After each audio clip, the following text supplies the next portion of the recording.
밝히신 고난주간을 기준해서 부활절까지 해서 그 이전에 40일 동안 주님을 묵상하는 그런 절기로서 성경에는 나오지 않았죠. 그러나 함께 예수님의 십자가를 묵상하자 하고 교회력 가운데 나와서 교회들이 지키는데, 이것도 또한 교단마다 달라요. 합동축 같은 데서는 이 사순절이 또 없어요.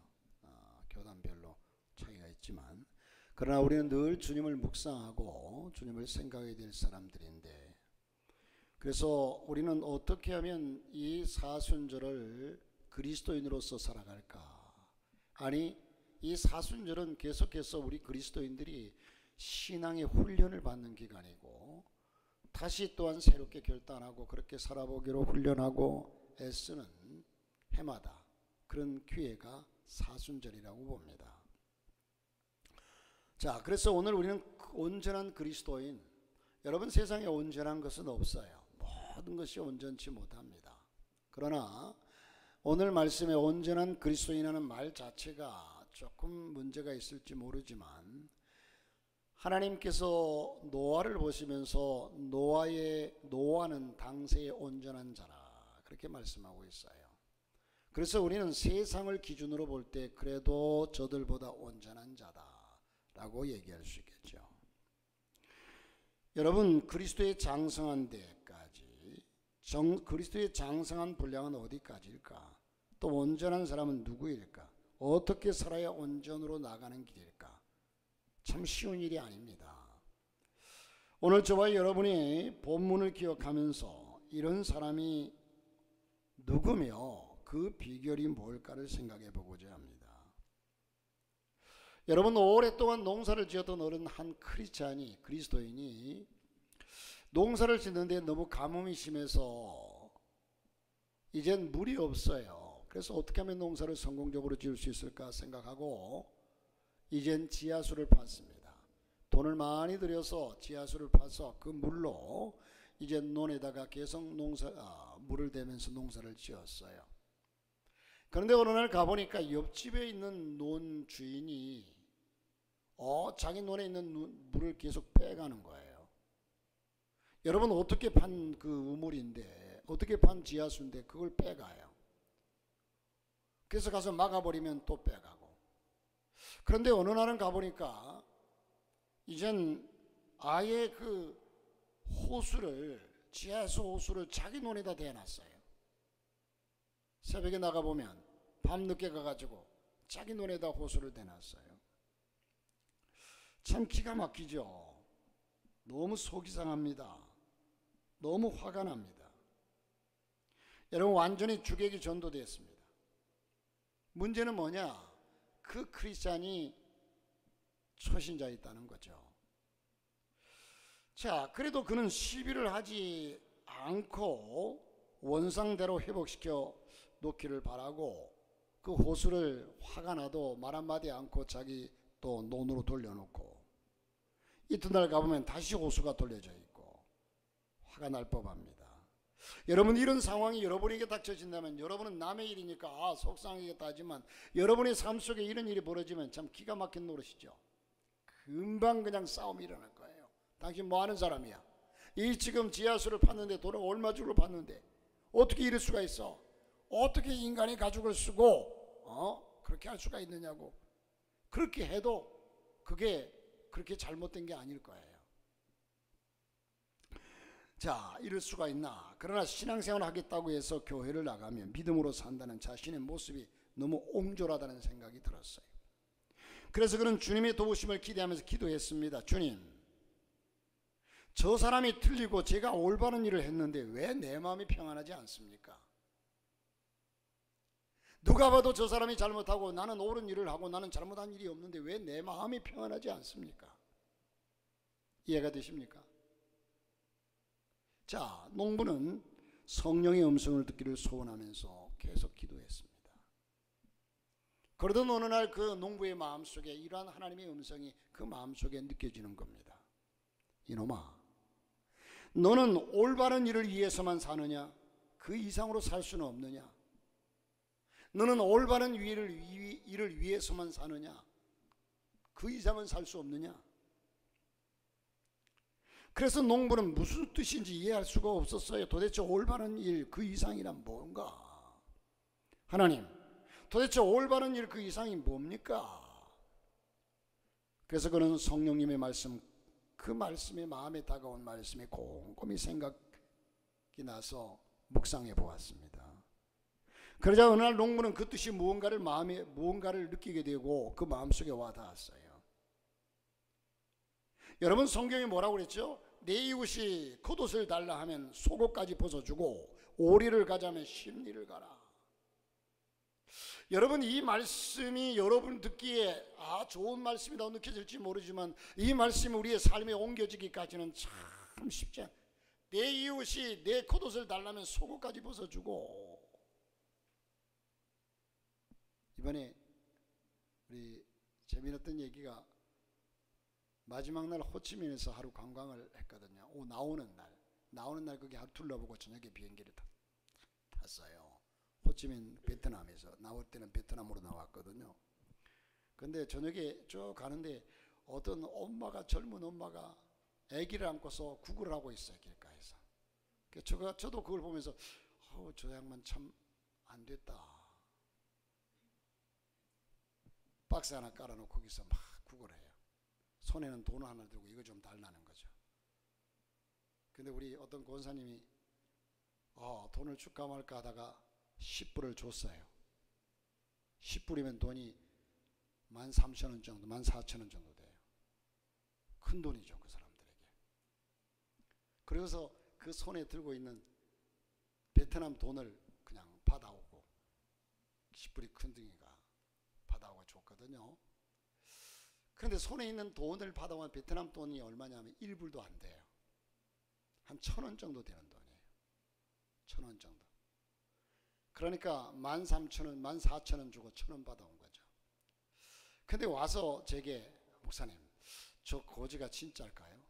그래서 아니요, 저거 지금 거지가 내가 보기엔 가짜예요. 그랬더니 어쨌든 뭐 하고 왔는데 제가 그걸 가만 곰곰이 생각해 보니까 여러분, 거지가 가짜일 것 같아요, 제가 보기에. 그러면 그리스도인이기 때문에 10불을 줬어요. 마음에 감동이 돼서. 그 하나님께서 받으셨을까요? 그 거지는 가짜예요. 하나님 안 받으셨을까요? 네? 하나님 받으셨을까요? 안 받으셨을까요? 그렇죠. 하나님은 보셨고. 왜? 내가 가짜인 줄 알고 장난치려 준 게 아니라 나는 분명히 진짜로 봤으니까 줬거든요. 그렇죠? 그러니까 하나님께서 그 마음을 보셨을 거예요. 제가 곰곰이 생각하니까 바보짓을 했네요 하고도 생각해 보니까 하나님께서는 받으셨을 것 같다. 자, 여러분, 우리는 이 사실을 보면서 참 우리 신앙생활이 오늘 이 말씀을 듣고서 그렇구나 뭐 이런 정도가 아니라 우리 삶에 이게 참 엄청난 어려운 일이에요. 지하수 파가지고 내 눈에 물 대려고 그렇게 돈을 투자하고 힘써서 해놨는데 그 세상에 땀 한 번 안 흘리고 지하수 판에 쳐다도 안 본 사람이 그 호수를 자기 눈에 갖다 대나오면 여러분 어떻겠어요? 여러분 어떡하시겠어요? 그런 상황에서 여러분 어떡하시겠어요? 그런데 하나님은 그래, 너가 잘못했다, 저놈 내가 벌을 줘가지고 그 농사 다 망치게 해주마. 하나님 그렇게 대답해야 되는데 하나님은 그렇게 대답하지 않고 뭐라고 그래요? 너는 옳은 일만 위해서 사느냐, 그 이상으로 살 수 없느냐, 그렇게 말해요. 예를 들어서 친구하고 아이가 싸우고 왔어요. 내 아이가 친구와 싸우고 왔는데 누가 봐도 저놈이 잘못했어. 우리 아이가 당했어. 그런데 부모가 찾아가 가지고 하는 얘기가 그냥 그 부모를 불러와 가지고 이 아이가 우리 아이를 일으켰다고.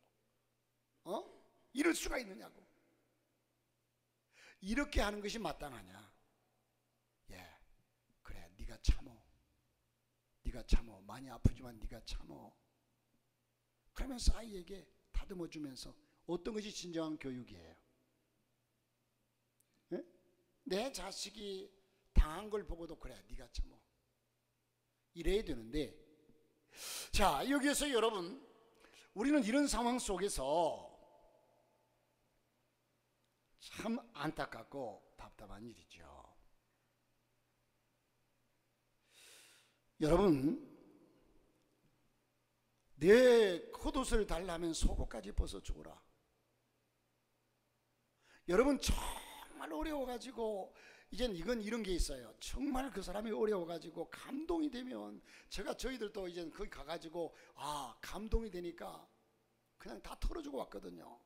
감동이 돼가지고 주는 것은 얼마든지 할 수 있어요. 여러분도 감동이 되면 그냥 막 다 쏟아낼 수 있어요.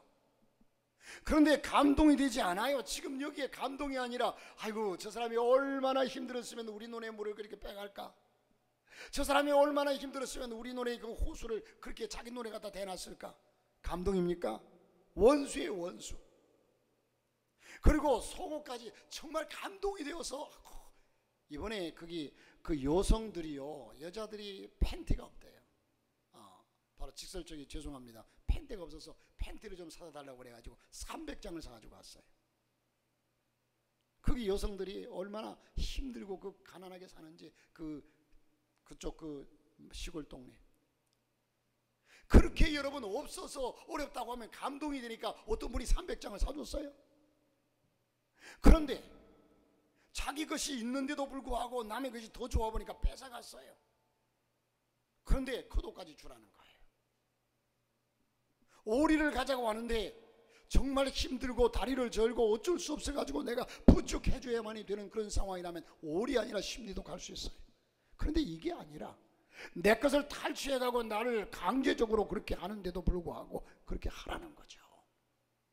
자, 그래서 이런 마음이 이 주인에게 드니까, 내 이웃이 겉옷을 달라면 속옷까지 벗어주고 오리를 가자면 심리를 가라 하는 말씀이 생각이 나요. 그는 다음날 아침 일찍 일어나서 자기 농도로 나갑니다. 그리고 아예 그 자기 집의 호수를, 그 자기 논에 있는 그 호수를 이웃집 논에다 대줬어요. 이 이웃집 논 주인이 와서 보니까 이거 내가 어제 안 됐는데 이상하네. 다음날도 가보니 그렇게 돼 있어요. 다음날도 가보니. 그래서 저녁에 살며시가 숨어보니까 그 지하수 주인이 그 호수를 자기 논으로 대는 것을 똑똑히 목격을 했어요. 가슴이 쿵 해요. 뒤통수로 좀 하던 것 같아요. 자기도 모르게 덥석 주저앉으면서, 그래 내가 잘못했구나.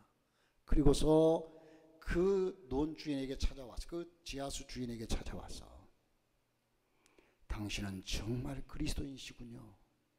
저도 이제 당신처럼 예수를 믿겠습니다. 할렐루야. 이 경지까지 나가는 사람이 그래도 온전한 그리스도인이다. 우리는 정의, 옳은 것, 이것만 해가지고 사는 사람들이 아닌가. 여러분, 그렇습니다. 진정한 그리스도인 삶은 지식적으로 말씀을 배우고 깨닫는 게 아닙니다. 말씀을 실천하는 데 있습니다. 또한 정의롭게 살고 옳게 사는 것만이 아니라, 사람이 옳게 살려고만 한다면 용서나 배려나 유애나 관용이나 사랑이나 이따위 거 필요 없어요. 법의 기준 안에서 법대로만 살면 돼요. 그러나 성경은 우리에게 말씀하시는 것 같이 옳고 그름보다도 용서와 배려와 이해와 사랑을 더 강조하고 있습니다. 할렐루야. 사랑하는 성도 여러분, 언젠가 우리 교회가 표어를 설정하면서 온전한 그리스도인을 세우는 교회라는 표어를 한번 세운 적이 있어요. 온전한 그리스도인을 세우는 교회. 정말 우리 교회는 그렇게 되자. 그래서 저는 사실 목회하면서요, 좀 남다르게 해보자. 아니, 하나님 앞에서 기뻐하시는 모습으로 내 모습이 이제 하나님 앞에서 기뻐하는 이런 마음은, 그렇지는 못해도 그런 마음은 늘 가지고 목회하려고 해요. 정의롭게 살고 옳게 사는 것만이 아니라 우리가 그 차원을 넘어서 사는 사람. 사랑하는 성도 여러분, 그러면 어떤 성도가 온전한 그리스도인일까요? 많은 전제 조건이 있겠지만 오늘 저는 세 가지를 생각해 보고자 합니다. 여러분, 언제나 모든 것이 기본이 되어 있어야 그 그 온전함을 이룰 수가 있어요. 그 기본의 첫째가 뭐냐? 우리 신앙인으로서의 기본이 주일 성수입니다. 한마디로 얘기해 교회에 나오는 일이죠. 주일 성수에 언제나 모든 일에 기본기가 있습니다. 기본기가 잘못되었으면 어느 정도, 제가 예전에 볼링을, 지금 볼링 쳐본 지가 한 10년 됐나 봐요. 목사님들끼리 가서 볼링을 치며 한번 쳤었거든요. 그러면 저는 그냥 제 마음대로 이게 내 생각이 이렇게 굴르면 되겠구나 하고 쭉 굴러다 보면 그래도 점수가 제법 나왔어요. 그런데 옆에 이제 잘 치는 분이, 훈련을 받고 잘 치는 분이, 진 목사 뒤에서 보니까 자세가 잘못됐어. 이렇게 해가지고 이렇게 쫙 해야 돼. 그런데 그렇게 하려고 하면 점수가 안 나와. 그냥 내 멋대로 치는 거야. 그러니까 점수 이상, 그 내가 나오는 점수 이상을 절대로 벗어날 수가 없어요. 여러분, 우리의 기본기가 잘못되어 있으면 절대로 우리 신앙이 온전함을 이룰 수가 없습니다. 기본에 충실한 성도. 언제나 모든 일에는 기본기가 있지요. 기본이 뒤틀리면 결코 온전할 수가 없습니다. 그렇다면 우리 기본이 뭐냐? 저는 이 기본 두 가지. 첫째는 주일 성수라는 거죠. 여러분, 구약에서는 안식일을 지키되 신약에서는 우리는 주일을 지킵니다. 안식일을 정확히 말해서 금요일 해질 때부터 토요일 날 해질 때까지가 안식일이에요. 그러니까 토요일로 보면 되겠죠. 과거 구약의 백성들은요, 안식일을 지킴에 있어서 얼마나 철저히 지켰는지 몰라요. 저들이 그냥 오버해가지고 그렇게 지킨 것이 아니라 하나님이 또 그렇게 말씀하셨어요. 출애굽기 20장 8절에 보면 안식일을 기억하여 거룩하게 지키라 이렇게 말씀하고, 출애굽기 35장 3절에 보면 안식일에는 너희의 모든 처소에서 불도 피우지 말지니라. 레위기 19장 30절에는 내 안식일을 지키고 내 성소를 귀히 여기라. 나는 여호와니라. 그리고 여러분, 아주 무서운 얘기가 있는데 민수기 15장 32절부터 36절까지 보면 이런 말씀이 나와요. 이스라엘 자손이 광야에 거류할 때에 안식일에 어떤 사람이 나무하는 것을 발견한지라. 그 나무하는 자를 발견한 자들이 그를 모세와 아론 온 회중 앞으로 끌어왔으나 어떻게 처치할는지 지시하심을 받지 못한 고로 가두었더니 여호와께서 모세에게 이르시되 그 사람을 반드시 죽일지니 온 회중이 진영 밖에서 돌로 그를 칠지니라. 온 회중이 곧 그를 진영 밖으로 끌어내고 돌로 그를 쳐 죽였어. 여호와께서 모세에게 명하신 대로 하니라. 구약에서 얼마나 안식일을 철저히 지키도록 명령하셨고 또 철저히 지켜나를 볼 수 있는 겁니다. 신명기 5장 12절에서도 내 하나님 여호와가 네게 명령한 대로 안식일을 지켜 거룩하게 하라. 우리는 바로 이 안식일을 지키는 개념으로 주일을 성수하며 지켜야 한다는 사실입니다. 여러분, 주의 사명을, 우리 고 김춘자 권사님께서 교회 하나를 캄보디아에 남기고 가셨거든요. 그분이 이젠 그 어려움 속에 일하고 퇴직금 받고 적금 들어놓은 거 그거 다 털어가지고 한 5천만 원 들여서 교회를 건축을 했어요. 그 교회를 우리가 이번에 첫 번째, 우리 교회에 건축한 교회가 첫 번째 교회예요. 그 교회에 아브람이라고 하는 목회자가 목회를 해요. 근데 이분이 생활이 너무 어려워요. 목사님이 한 달에 선교비 구해다가 한 달에 한 10만 원, 15만 원 이렇게 주면 그것 가지고 아이가 셋입니다. 방도 그냥 벽돌로 막아놓은 여러분 보셨죠? 잠깐 쉰데 그 옆에 방 한 칸이 그들이 사는 집이에요. 방 한 칸에 딱 한 칸. 그것도 큰 방도 아니에요. 근데 거기서 4식구가 5식구가 살아요. 너무 힘들어요. 그러니까 할 수 없어서 이젠 이 아브라함이 사역자죠. 돈을 벌러 갔대요. 돈을 벌러 가가지고 돈을 벌러 가니까 한 달에 30만 원, 40만 원씩, 한 달에 우리 돈 40만 원, 10만 원, 15만 원 가지고 살다가 40만 원을 버니까 이게 웬 떡이냐. 그래서 일하러 나가기 시작해요. 그래 돈 벌러 나가기 시작했대요. 그랬더니 여러분, 우리가 가기 전에 한 달 전인가 그 아브라함의 부인이요, 애가 막내 아가 갓난아이예요. 귀신이 들렸어요. 그래가지고 그래서 아주 그냥 기도하고 예배하고, 그리고 목사님이, 선교사님이 아브라함 보고 일하러 가지 마라. 이건 하나님께서 내리신 벌이다. 회개해라. 그리고 새벽 기도해라. 그래서 새벽 기도를 하루에 2시간씩 시키는데 그 새벽 기도를 하나 안 하나 보려고 거기까지, 선교사님이 사는 집에서 거기까지 1시간 걸렸거든요. 선교사님 4시에 새벽 기도인데 본인은 3시에 일어나가지고 새벽 기도 하는 데 가가지고 2달 동안을 그렇게 훈련을 시켜 새벽 기도를 했대요. 그랬더니 그 귀신이 물려갔대요. 귀신이 떠나고 그때서야 철저하게 무릎을 꿇고, 이 사명이라는 게 그런 거예요. 하나님께서, 그래서 하나님의 살아계심을 똑똑히 느끼면서 이젠 죽으면 죽으리라, 주님만 바라보고 나가겠다. 하나님이 그를 사랑하니까, 이미 버린 사람들은 하나님 간섭하지 않아요. 사랑하니까. 자, 그래서 그가 철저하게 이젠 새벽 기도하면서 4시에 일어나가지고 3시 반에 일어나서 4시에 새벽 기도하고, 새벽 기도를 6시까지 한대요. 기도하고 주를 위해 살겠다. 자, 여러분, 그래서 너무 감동이 돼가지고 그 아이들, 꼬마 아이들에게 처음에 이제 성교사님 쟤들한테 용돈 몇 푼씩 줘도 된다고 그러길래 5불씩을 줬어요. 한 6,000원 돈 되는 돈이, 6, 7,000원 정도 되는 돈이죠. 우리 돈으로 계산은. 죽어서 그 다음날 또 너무 안 됐더라고, 부인이요. 그 부인이 너무 안 됐어서, 성교사님 100불을 좀 줘도 되겠어요? 언제나 가면 성교사님한테 작은 거 하나부터 다 물어보고 했거든. 그러니까 줘도 된다고. 그래서 100불을 줬더니 우리 또 장로님이 자기도 주머니에서 꺼내가 100불을 또 주셔. 100불은 14만 원 정도 돼요.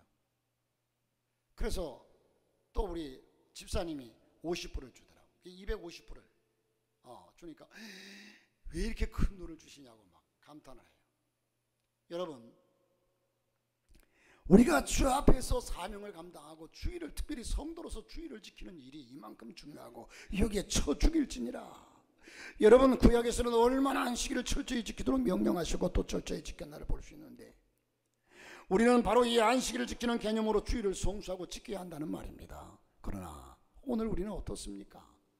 안식일에 대한 개념이 너무나 없습니다. 시간 되면 지키고 안 되면 뭐 할 수 없지. 여러분, 참 안타까운 것이요, 이 주일에 대한 의식이 확고한 여러분의 자녀들도, 제가 목회를 하면서 안타까운 것이, 부모가 자식에게, 옛날에 우리 어른들은 그랬거든요. 내가 앞으로 먹고 사는 일이 막막하고 가진 것이 없어도 주일만큼은 철저히 성수해라. 그러면 하나님이 너를 지키실 것이다. 이런 믿음으로 가르쳐 줬어요. 제가 오늘 여러분에게 최소한 제시를 한다면, 그래도 여러분 마음속에, 그래, 지금부터라도 내가 주일만큼은 하나님께 성수하자. 할렐루야. 두 번째로는 기본이 뭐냐? 신앙의 기본은 11조입니다. 여러분, 11조, 돈으로 들리십니까? 11조는 말라기 3장에서 말씀하신 바 그 자체의 소유가 우리 것이 아니라 하나님의 것이라고 말씀했어요. 그러니까 드리고 자시고 할 게 없어요. 하나님의 거라고 그랬어요. 하나님의 거라고 그랬어요. 여러분, 남의 것을 내가 가져오면 도적질이죠. 여러분, 우리 한국에서는요, 가다가 물건이 하나 떨어졌어. 야, 이거 하나 주워보니까 비싸요. 아니, 돈이 지금 한 뭉탱이 떨어졌어. 주웠어요. 그거 내가 가져도 돼요, 안 돼요? 돼요, 안 돼요? 그거 어떻게 해야 돼요? 돈을 한 뭉탱이 주웠으면. 예? 어디로? 경찰서로 가져가야 돼요. 그렇지 않고 주인도 없는 거 뭐 내가 갖다 쓰면 나는 도적으로 몰려요. 그렇죠? 요즘은 한국은요, CCTV가 뭐 천지에 있어가지고 꼼짝달싹 못해요. 어떻게 잡아내도, 이전에 이 앞에서 차가 이제 누가 와가지고 꽝 받고 갔어요. 저 도로변에 대는 차를. 그런데 제가 CCTV를 이제 확인해 달라고 해서 보니까 어떤 사람이 새벽 3시인가 와가지고 쿵 받으니까 내려와서 보더라고. 보는데 이게 깨진 걸 보고서 다시 자기 차 타고 가버리더라고.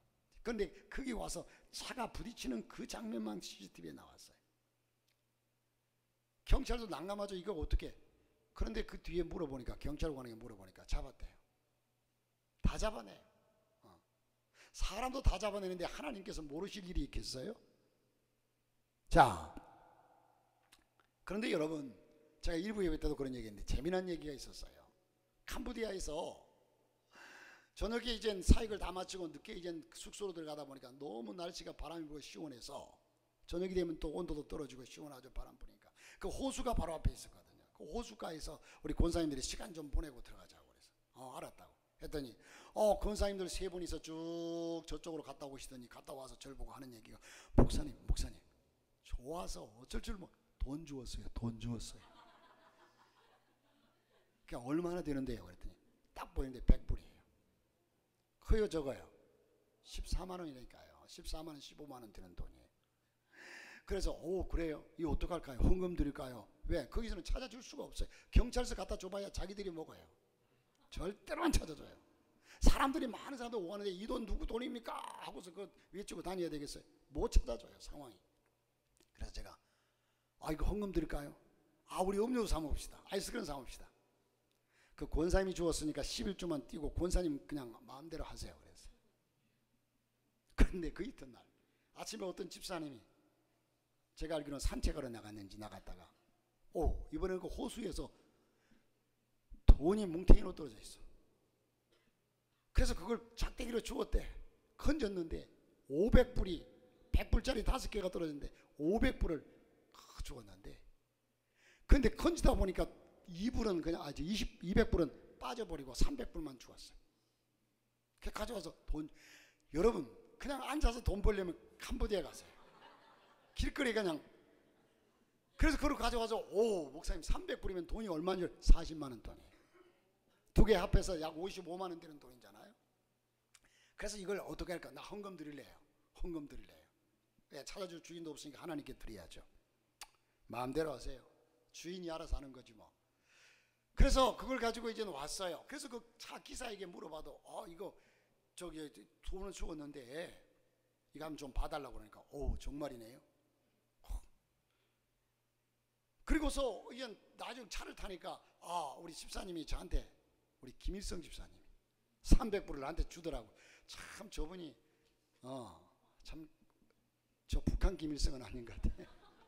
300불이면 여러분 그 아까워가지고 선뜻 목사님 알아서 하십시오. 줄게 쉽지 않잖아요. 그래서 주더라고. 근데 보니까 100불짜리 하나가 가운데가 뚫렸어요. 이게 그 꼬챙이로 막 해서 주우다가 그 물에 젖은 것이 가운데 구멍이 뽕 나가지고 찢겨 나갔어요. 그래서 이게 은행 가지면 쓸려나? 못 쓸 것 같은데. 선교사님한테, 선교사님 이 외국 돈이 달러가 이렇게 가운데 찢겼는데도 쓸 수 있어요? 그러니까 그래서 한번 줘보세요. 그거 웬 돈이에요? 그래서 사실대로 얘기를 했어요. 돈을 이렇게 주었다고. 그래서 가서 딱 보더니, 여러분 지금 이 여기에서 여러분들이 캐치할 수 있는 것이 뭐냐? 아니 돈이 물에 빠져서 작대기로 건지는데 그게 돈이 찢어지나? 찢어지겠어요? 안 찢어지겠어요? 여러분 생각할 때. 에? 돈은 최고로 좋은 종이로 만들어요. 어지간해서는 안 찢어져요. 나도 그게 의심스러워서 그래서 줬더니, 목사님 이거 가짜예요. 똑같이 생겼어요. 목사님 자세히 보니 여기 보세요. 써졌잖아요. 카피된 돈이라고. 허망하더라고요. 55만 원이 한순간에 날아가 버렸어요.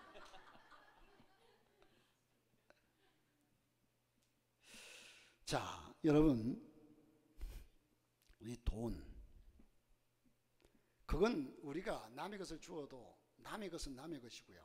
그런데 하나님 앞에서 우리가 11조는 하나님의 것이라고 분명히 말씀을 해요. 그러면서도 우리 하나님은 그 11조를 하나님의 것으로 인정하고 드리는 자에게 대가를 지불하겠다, 보상을 주시겠다. 자식이 부모의 구두를 닦아주는 것은 당연한 일이지만 너 아침마다 아빠 구두 닦으면 내가 한 달에 용돈을 3만 원씩 줄게. 같은 이치죠. 자, 성도 여러분, 제가 확신컨대는 성도로서 11조를 제대로 드리지 않으면서 물질적인 문제가 형통하기를 바라지 마세요. 정말 그래요. 누구나 보더라도. 제가 연초마다 11조 얘기를 합니다마는 서울 봉천동 교회 가면 해오름 교회가 있는데 우리 최낙준 목사님이 목회를 하시다가 지금 은퇴하셨어요. 그런데 그분이 그 교회 개척할 때에 정말 성도들이 시장에 나가서 길거리에 앉아 장사하고 어렵게 그 옛날이니까 살아가는 시대입니다. 자, 그런데 그런 생활 속에 살아가기 때문에 그 마음에 참 마음이 아파요. 목회자로서 성도들이 어려우면요 목회자는 사실 마음이 아파요. 마음이 아파요. 그런데 그 마음에 결심하고 매 월말이 되면 말일날이 되면요 시장으로 어디로 성도들이 일하는 일터로 찾아가요. 찾아가서 11조 내세요. 11조를 수금해 왔다고 그래요. 여러분, 제가 이 11조 설교 한번 하기도 힘들어요. 때로는 눈치가 보여요. 목사가 돈 얘기하려고 저러는가. 여러분, 이렇게 설교 한번 하기도 힘든데 집집마다 찾아가가지고 11조 내놓으라고. 아니, 그런 악덕한 목사가 어디 있어요. 그 정도 하기까지는 여러분들이 그 목회자의 마음을 모르시겠습니까?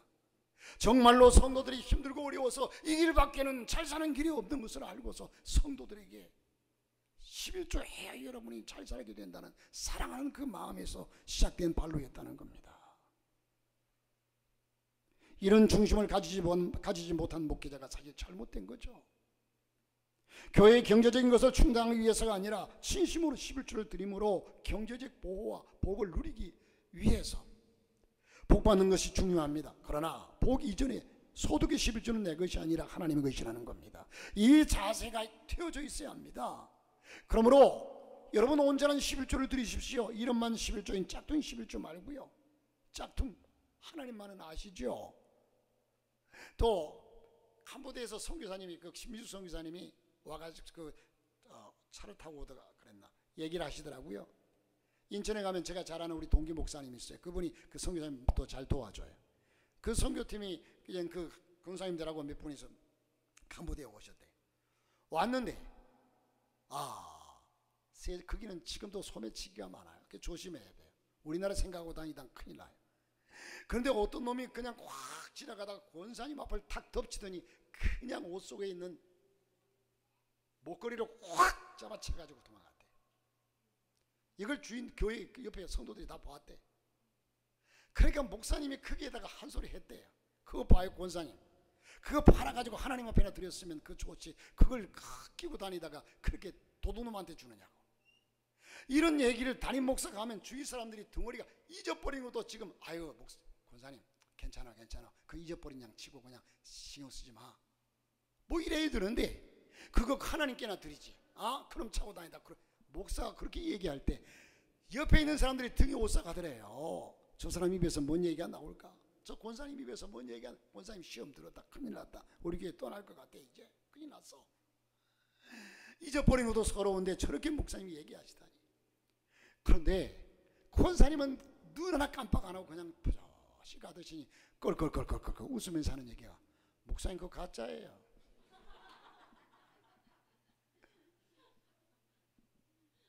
도둑놈은 진짜로 알고 가져갔어요. 그러나 주인은 알아요.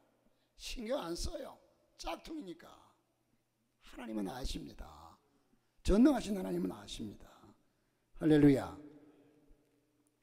자, 여러분 우리는 이 사실을 기억하면서 하나님 앞에 제대로 든 성도. 여러분 사람들은 여러분의 수입을 제대로 모르기 때문에 제대로 드리지 않은 짝퉁 11조는 모를지 모르나 하나님은 아십니다. 여러분 사람은 속여도 하나님은 속이지 마시기 바랍니다. 사람들에게 관계 속에 살다 보면 곧 거짓말할 때가 있습니다. 그러나 하나님 앞에서 곧 신앙의 일로 거짓말하는 것은 하나님을 직접 속이는 겁니다. 아나니와 삽비라를 보십시오. 베드로를 속이다가 저들은 그 앞에서 즉사했습니다. 저는 신앙의 기본은 주일 성수와 11조라고 생각합니다. 이게 되어져야 신앙이 자라죠. 그게 되어지지 아니하면요 이 두 가지가 철저하게 하나님 앞에 세워지지 않으면 신앙 안 자라요. 안 자라요. 절대로 안 자라요. 어느 수준에 딱 멈춰서 고정되어 있지 신앙이 안 자라요. 이것이 신앙의 최소한의 것입니다. 자, 두 번째로는 여러분, 성도다운 성도입니다. 여러분, 답다는 말은 참 좋은 이름이에요. 답다. 여러분, 우리 교인들 가운데 최고로 좋은 이름이 있다는 걸 내가 발견했어요. 누굴까요? 예? 우리 교인들 가운데 최고로 좋은 이름을 가진 분이 있어요. 누굴까? 힌트는 청년들에게 있어요. 누굴까? 예? 천만의 말씀, 은총이 옆에. 왜? 아름답다. 다 와야 돼요. 다 와야 돼요. 목사는 목사답고, 성도는 성도답고, 경찰은 경찰답고, 학생은 학생답고. 할렐루야. 이게 제일 아름다운 거예요. 아름답다. 얼마나 멋있어요. 여러분, 성도는 어떤 존재입니까? 거룩할 성자, 무리도자, 거룩한 무리, 거룩한 공동체입니다. 거룩한 무리가 거룩해야지, 거룩하지 못하면 성도답지 못합니다. 서론에 말씀드렸으면 저와 여러분은 구별된 삶을 살아야 합니다. 똑같은 일을 두고도 세상 사람들이 화를 내는데 우리는 웃을 수 있어야 합니다. 여러분, 제가 그러면 이 일에 대해서 이렇게 살 수 있으니까 여러분에게 얘기할까요? 저도 못해요. 그러나 여러분보다 더 해보려고 노력은 해요. 우리는 감사할 수 있어야 하고, 세상 사람들은 욕심 부리며 더 가지려고 할 때 우리는 내놓을 수 있어야 합니다. 예수님은 성경에서 성도의 삶에 대해서 말합니다. 네 원수가 오리를 가자면 십리를 가고, 겉옷을 달라고 하면 속까지 주며, 오른밤을 치고는 왼밤을 돌려대라. 여러분, 난데없이, 여러분, 오른밤을 치면 왼밤을 돌려대라고 그러잖아요. 그죠? 그러면 오른밤을 치려면, 앞에서 상대방 뺨 칠 때 뒤에 앞에서 뺨을 치면, 내가 보통 사람이 오른손으로 뺨을 치면 상대방이 어느 뺨이 맞아요?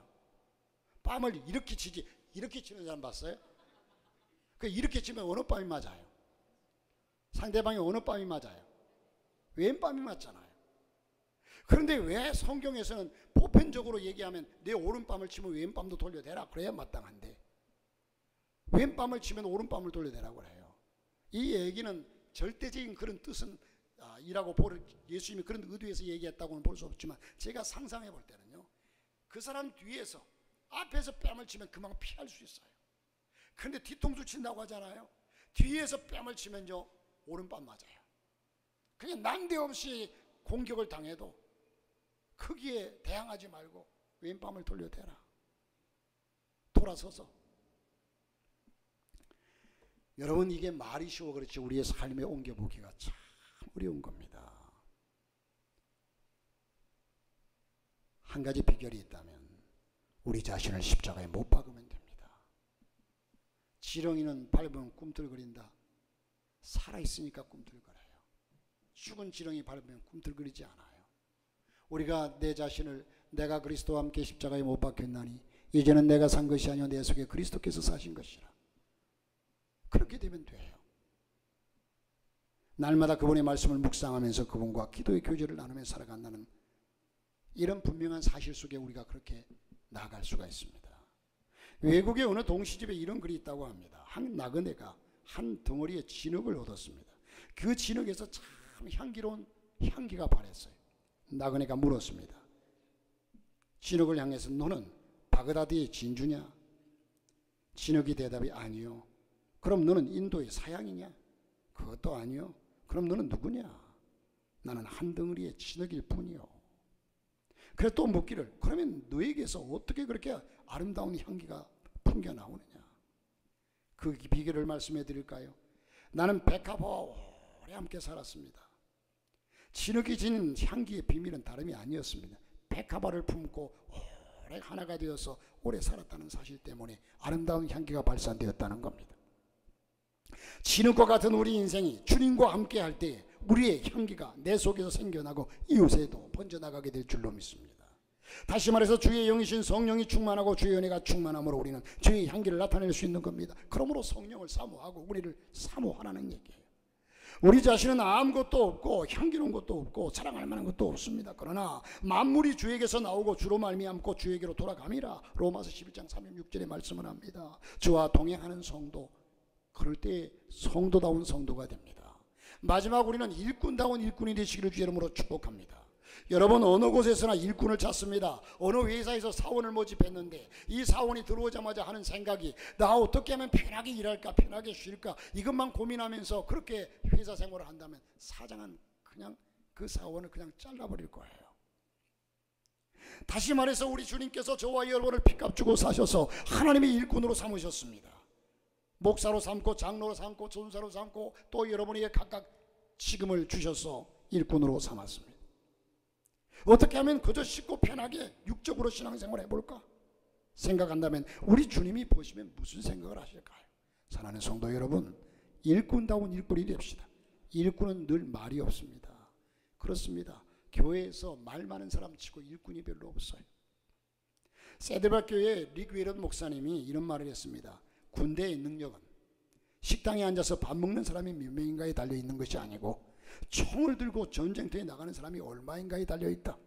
그렇다고 한다면 하나님의 교회의 아름다움도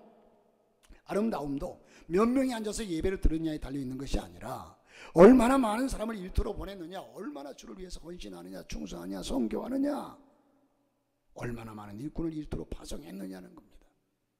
그동안 우리 한국교회는 좀 잘못된 생각을 가지고 있어요. 목회자들끼리 모여도 성도들끼리도 그래요. 과거에는요, 아주 자기가 그냥 저 순복음교회 자기 신앙은, 좀 죄송합니다, 직설적으로 표현해, 신앙은 개차반인데 자기는 그래도 순복음교회 다니는데, 여의도 순복음교회 다니는데, 여의도 순복음교회고 자기 신앙하고 무슨 상관이 있습니까? 막 자랑해요.